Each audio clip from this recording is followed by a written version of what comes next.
The guy next to you at the red light, $80,000 truck, leather seats, chrome everything, a dashboard that looks like a NASA control center. $60,000 a year? $80,000 truck.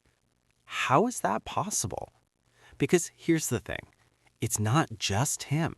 Half the driveways in your neighborhood look like a luxury dealership. And these aren't tech moguls. These are nurses, plumbers, and managers making completely normal salaries. Today, we're going to pull back the curtain on exactly how this works. And by the end of this video, you'll never look at a shiny truck this same way again. Here's the answer, and it's simpler than you think. The loan is 8 years long. That's it. That's the whole trick. A decade ago, most car loans were 36 months, maybe 48. Then dealers figured something out. If you stretch the same $80,000 over 96 months instead of 48, the monthly payment almost cuts in half. $80,000 over 4 years? That's around $1,800 a month. $80,000 over 8 years? Suddenly, it's $1,050. Same truck, same price, completely different psychology. And here's the key insight. Dealers don't sell trucks. They sell monthly payments. Walk into any dealership today and watch what happens. The salesperson won't ask, "Can you afford this truck?" They'll ask, "What monthly payment works for you?" That single question is doing enormous work because once you anchor to a monthly number, you stop thinking about the total price. $1,100 a month feels manageable. $95,000 does not. Same thing, completely different reaction. But the monthly payment trick is just layer one. Wait until you see what the actual numbers look like. Now let's run the actual numbers, because the sticker price is just the beginning. Let's say you buy a $75,000 truck. You put nothing down. You finance at 7% interest over 84 months. Your payment is about $1,150 a month. Over 7 years, you'll pay roughly $97,000 just in principal and interest.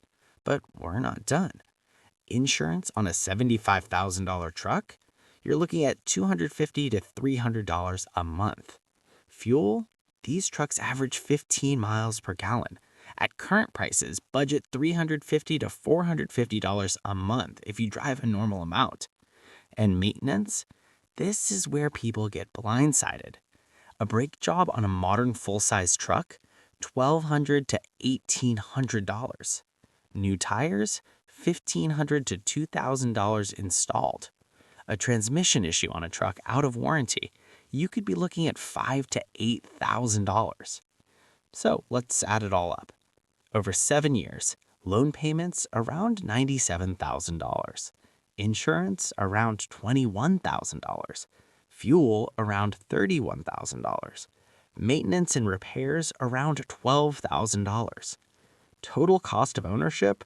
Somewhere between $155,000 and $165,000. And what's the truck worth at the end? Maybe $18,000. You spent $160,000 to end up with an $18,000 asset. That is not a purchase.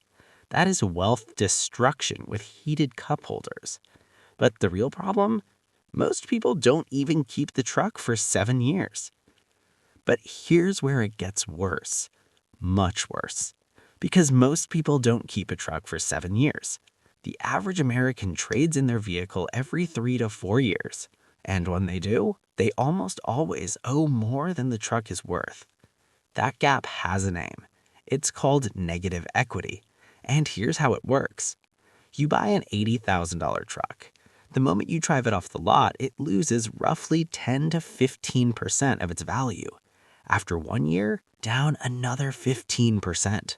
After 3 years, your $80,000 truck might be worth $45,000, but you still owe $62,000 on the loan. That's $17,000 of negative equity. Now you want to trade it in. The dealer doesn't make that $17,000 disappear. They roll it into your next loan. So now you're financing the new truck plus the leftover debt from the last one. That's how someone making $60,000 a year ends up driving a $95,000 truck. They didn't get a raise. They just kept rolling debt forward, loan after loan after loan, until the numbers became almost fictional. And the dealers love it because a customer in negative equity is a customer for life. You literally cannot leave without making the math worse. And here's the part that explains why millions of people walk straight into this trap anyway. So, why do we do this to ourselves? Because these companies are not selling trucks, they're selling identity. Think about every truck commercial you've ever seen. Nobody's driving to the grocery store. They're hauling massive loads through muddy terrain, crossing rivers, towing boats, conquering mountains at sunrise. The message isn't "this is reliable transportation." The message is "this is who you could be." They're not selling 400 horsepower. They're selling the version of yourself that feels like 400 horsepower. And it works because humans are status animals. We are hardwired to signal our place in the hierarchy. For most of human history, that signal was physical: clothing, land, livestock. Today, we do it with chrome grills and LED headlights. And the auto industry understood this before almost anyone else. They don't build vehicles anymore. They build status objects that happen to have engines in them. Here's the proof. Basic transportation hasn't gotten more expensive proportionally. A reliable used car that gets you A to B, that's still $8,000 to $12,000. But the average new vehicle transaction price, it just crossed $48,000. People aren't paying for better transportation. They're paying for a better story about themselves. And here's the stat that should make your jaw drop. In 2000, the average new car cost about $23,000. Today, it's over $48,000. But wages didn't double. The loans did. That's the real trick no one talks about. And the reason it keeps working, we made it completely normal. Here's the part that nobody talks about. This only works because we let it become normal. Think about it this way. If I told a friend was spending $1,000 a month on fancy restaurants and designer clothes, you'd probably suggest they cool it, maybe even stage a gentle intervention. But if that same friend is spending $1,100 a month on a truck payment, nobody says a word. We just nod and say, well, you need something reliable. We've completely decoupled the amount from the judgment. And social media made it catastrophically worse. Because now you're not just keeping up with your neighbors, you're keeping up with everyone's highlight reel. The Instagram feeds of lifted trucks, the TikTok videos of new car reveals, the coworker who shows up Monday in something that looks like it belongs on a movie set. When everyone around you has $1,000 payment, $1,000 starts to feel normal. That's not financial planning. That's peer pressure with a monthly interest rate attached. And the dealerships figured this out too. That's why showrooms are built the way they are. Soft lighting, new car smell, a salesperson who makes you feel like you've already earned this. The whole environment is engineered to make a $90,000 decision feel like a completely reasonable Tuesday afternoon.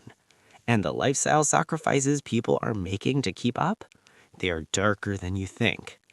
To keep all of this going, people are performing financial gymnastics, and the sacrifices are real. People are skipping retirement contributions. They're staying in tiny apartments longer because the truck payment ate the housing upgrade budget. They're not building emergency funds. They're not investing. And sometimes they are living on ramen inside a king ranch. The truck becomes your boss. You work 40 hours a week just to afford the vehicle that gets you to work. That's not freedom. That's automotive indentured servitude. And here's what makes it so insidious. It happens gradually. Nobody wakes up one day and thinks, I'd like to sacrifice my financial future for a shiny grill. It's death by 1,000 payments. First truck, $35,000, reasonable. Second truck, $55,000, upgraded.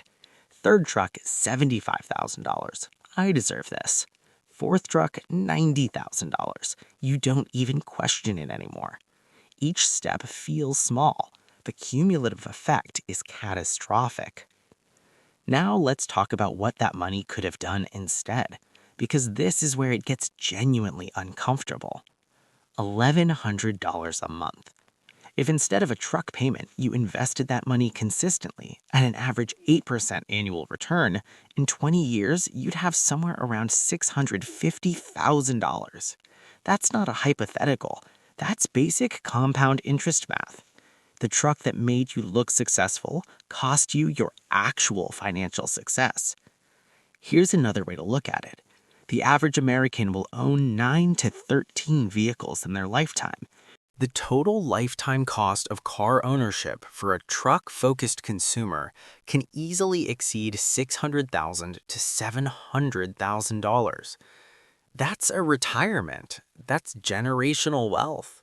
That's the ability to work because you want to, not because you have to. And it went to a truck, a depreciating, rusting, eventually worthless truck. Every time you roll debt into a new truck, you trade a piece of your future freedom. So the next time you pull up behind that gleaming monster at a red light, don't feel envious. Run the numbers instead. Because that guy probably looks rich, but he's one missed paycheck away from a serious problem. Meanwhile, the person in the paid-off sedan behind him, that's the one building wealth. That reliable, boring, completely unglamorous car in your driveway, it's not a sign that you can't afford better. It's a sign that you understand what better actually means. The real status symbol isn't what people see in your driveway. It's what they'll never see in your bank account.